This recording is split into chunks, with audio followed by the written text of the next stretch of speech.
देखिए, जब से पीडीए बन गया है तब से अंग संग सब चौपट हो गया है। संघ काम है देश में कैसे कट्टर हिंदुओं को उछाला जाए, हिंदुइज्म, और कैसे देश में वर्ण व्यवस्था फिर से लागू की जाए। अब तो नारा लगना शुरू हो गया, जो पीडीए की बात करेगा वो दिल्ली से राज करेगा। तो निश्चित तौर पे एक आकर्षण है समाजवादी पार्टी में, और हम लोग आगे बढ़ते जा रहे हैं, आगे बढ़ते जाने का बढ़ते जा रहे हैं। उत्तर प्रदेश नहीं, पूरे देश में जो मशीनरी है गवर्नमेंट के चरमराई है। गुंडे हैं, माफिया हैं, नकल कराने वाले हैं, नकल करने वाले हैं, वो अपना जुगाड़ लगाते जा रहे हैं, जुगाड़ लगाते रहे हैं। सरकार न कंट्रोल कर रही है, न कंट्रोल कर पा रही है, उसके बस की नहीं है। आम पढ़े लिखे लोग जान गए हैं कि अब बीजेपी की बस का इस देश चलाना संभव नहीं है।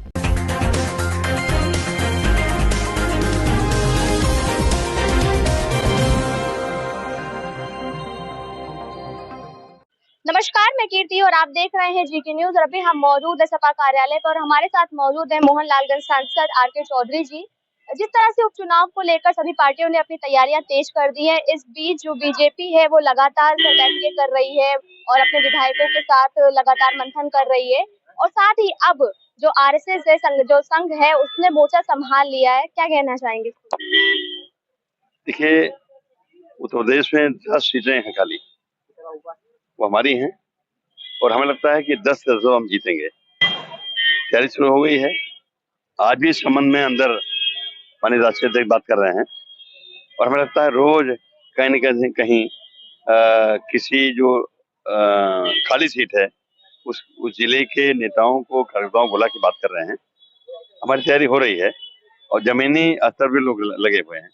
जैसे फैजाबाद सीट है, मिल्कीपुर खाली है, 25 तारीख हमारा प्रोग्राम लगा हुआ है, बड़ा प्रोग्राम लगा है। उस प्रोग्राम का नाम है बीपी मंडल का जन्मदिन। ये बड़ा होगा, तो कहीं न कहीं जो रूटीन वर्क हम करते जा रहे हैं, लेकिन ध्यान है उस बाई इलेक्शन के चुनाव पे। बाई इलेक्शन का चुनाव में भी लोकसभा में बीजेपी को करारी हार मिली है सपा की तरफ से। तो क्या उस करारी हार में विजय प्राप्त करने के लिए, बाई इलेक्शन से उपचुनाव में विजय प्राप्त करने के लिए संघ और बीजेपी फिर साथ आए हैं? आपको लगता है कि क्या संघ के आने से बीजेपी जीत का परचम लहरा सकती है इन चुनाव में? देखिए, जब से पीडीए बन गया है तब से अंग संग सब चौपट हो गया है। संघ काम है देश में कैसे कट्टर हिंदुओं को उछाला जाए, हिंदुइज्म, और कैसे देश में वर्ण व्यवस्था फिर से लागू की जाए। हमारा काम है।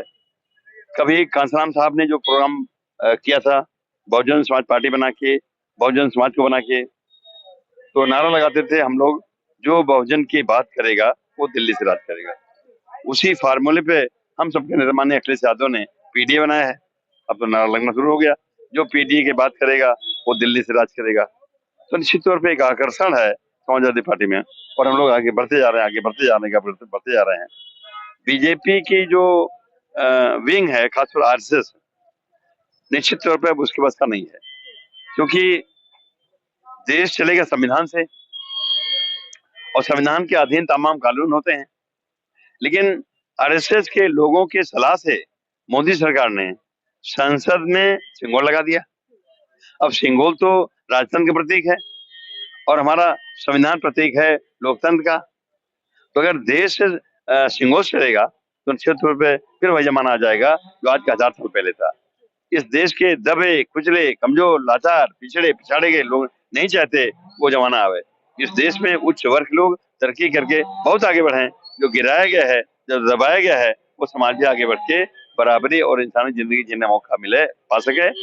इसलिए इस समय इस लाइन पे काम हो रहा है, और उसके नेता, हम सबके नेता माननीय अखिलेश यादव हैं, उनके नेतृत्व में काम हो रहा है। सर, एक बहुत महत्वपूर्ण सवाल है। तमाम जो शिक्षक हैं वो 69,000 शिक्षक भर्ती मामले को लेकर के, जो लाभार्थी हैं उसके, वो हजारों की संख्या में बैठकर धरना प्रदर्शन कर रहे हैं।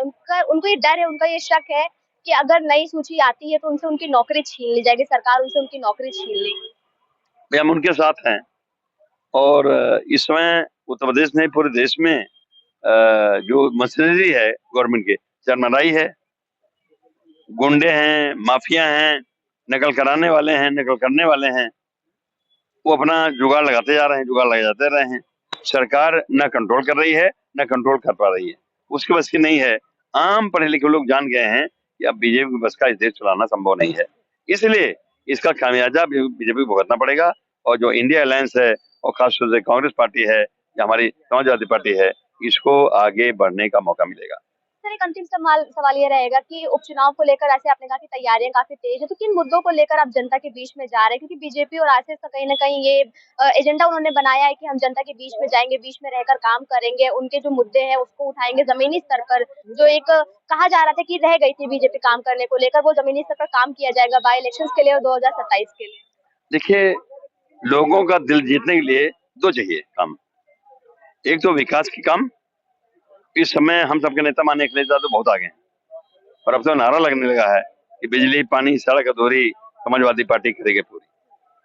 अब जहां तक बात है कुछ ऐसे काम जो देश के हित में है, उसमें से खास तौर पर यह है कि ये देश जाति धर्म में खंड खंड बटा है। हम नहीं चाहते कि बंटवारा जिन लोगों ने पहले किया था उस बंटवारे में कुछ लोग आगे बढ़े, ज्यादा लोग कमजोर रहे। बीजेपी आज भी चाहती है कि अडानी, अंबानी जैसे लोग धनाढ्य हो जाएं, लेकिन बाकी लोग 5 किलो राशन और शौचालय पे काम चल रहे हैं। हम चाहते हैं नहीं, ये देश सबका है।